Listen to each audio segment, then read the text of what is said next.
Hey everyone, number 34 on my list of 100 greatest songs of all time is Lullaby by The Cure. Um, when I was growing up, like The Cure weren't in my or on my musical map. Uh, I used to feel, and I talked about this with someone the other day, that you had to be a goth to listen to The Cure because Robert Smith was a goth and he wore eyeliner and he had his hair all over the place. And, it felt like a movement. But it was funny because I'd listened to Nirvana, but I wasn't wearing flannel shirts and I didn't have long straggly hair. So it didn't really make sense, my line of thinking. But when I got around listening to The Cure, I was pleasantly surprised. I never really liked Love Cats or Friday I'm in Love, but once it went deeper into the more not gothy, more synth oriented. Yeah, that's the word. It's not the word. Their synth based stuff better. It really kind of captured my imagination, and their album Disintegration, which Lullaby is on, it's such a good album from start to finish. It's dark. It's quite dark, but that was the place Robert Smith was in at the time. He was like chief songwriter. Obviously, some people collaborated with him. He wrote this song, I think, with the producer David Allen, I think was his name.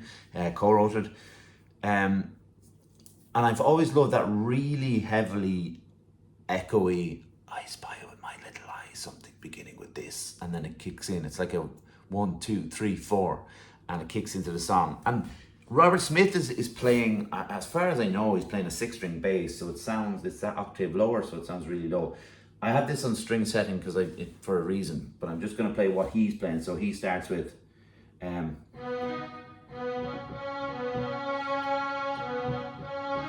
sorry.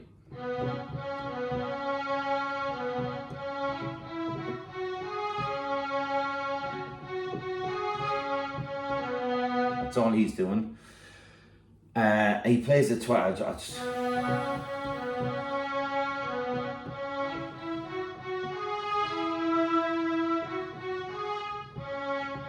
Then this comes in.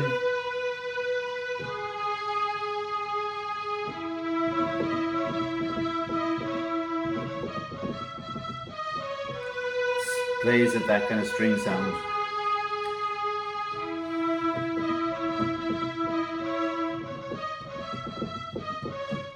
That's kind of the gist of the music that comes in. It drops out a lot when his vocal comes in and the bass line is through as well. And this song is, there's a number of interpretations about what this song is and what it means. And the music video probably adds to the lore of it all. It's a great music video, actually. I saw one comment under it one time. So the music video is him in bed and he's seeing the Spider-Man and the webs everywhere, ghosts outside the window and stuff. And someone put up like just another day at Robert Smith's house kind of things. So it's on candy striped legs, the Spider-Man comes softly through the shadows of the evening sun, stealing past the windows of the blissfully dead, looking for the victim shivering in bed, searching out in fear in the gathering gloom, and suddenly a movement in the corner of the room. And there is nothing I can do when I realize with fright that the Spider-Man is having me for dinner tonight. Quietly he laughs and shaking his head, creeps closer now, closer to the foot of the bed. And softer than shadow and quicker than flies, his arms are all around me and his tongue in my eyes. Be still, be calm, be quiet now, my precious boy. Don't struggle like that or I will only love you more. For it's too late to get away or turn on the light. The Spider-Man is having you for dinner tonight. And I feel like I'm being eaten by 1,000 million shivering furry holes. And I know that in the morning I will wake up in the shivering cold. And the Spider-Man is always hungry. It's Edgar Allan Poe-esque, in the darkness of it. The major suggestions would be about childhood abuse, somebody coming into the room at night, and that makes sense. But the other suggestion is that it's about his earlier drug addictions and how, there's always somebody there to sell you the drug, and they're always coming after you because they know you're their money. And both things work quite well. I don't think Robert Smith has ever come out and said what it is or it isn't, but you could say it's either, or you could say it's both. But it's particularly dark, and the video is particularly dark, and it's an incredible piece of music, and I just love, even there's a lead,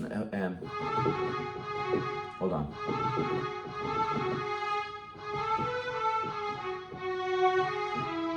That's another piece of it that's like a solo, but it's not really solo, but like.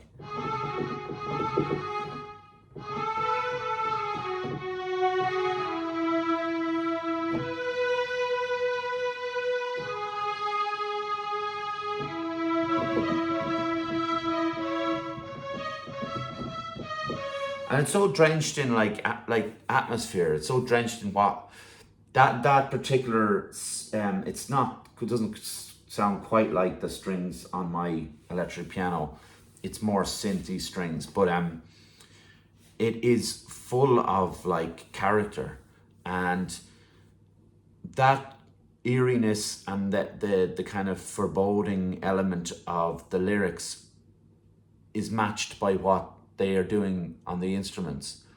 And sometimes that's, well, a lot of the time you will hear people do that, like, because it makes sense. You know, if you listen to the Smiths, sometimes Morrissey sounds real sad, Johnny Marr sounds really happy on this guitar parts, and it's a real weird kind of messes with your mind. You have to kind of split the two, but at the same time keep them together, because that's the nucleus of the song. But with Lullaby, I think they lean into what Robert Smith is doing, and Robert Smith's, you know, writes the song, brings the idea, but then the gang, the rest of the Cure, have to come in and add their parts to it and their unique character to it. And you know, I always think like the bass in, I don't have his name to hand and I should really, but the bass player and his bass playing in the Cure is so important. He's not doing anything too technical on this song. He does technical stuff on other songs, but they push it forward in this song a lot. But he's just playing. He's playing notes, some kind of additional notes that are in there as well. But it's like the root notes all the time. But it's heavy, and it's the driving force with the drums, obviously. But the bass always stood out for me and always stands out for me in Cure songs. But then that piece that I played there, that idea of what they're doing on the synths sounds incredible. And that little piece that Robert Smith is playing,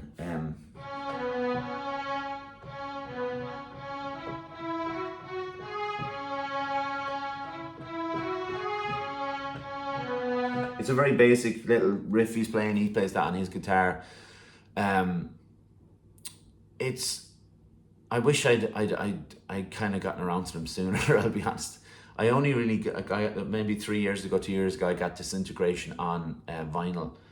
And although I love the album and I've heard the album before, I put it on the record player and I went immediately to Lullaby to hear it on vinyl.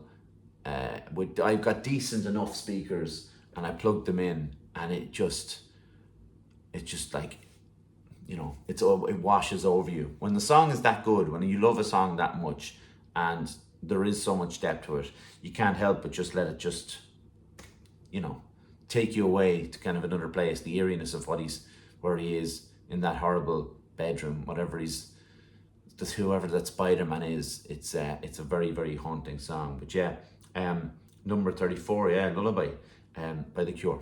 Cheers.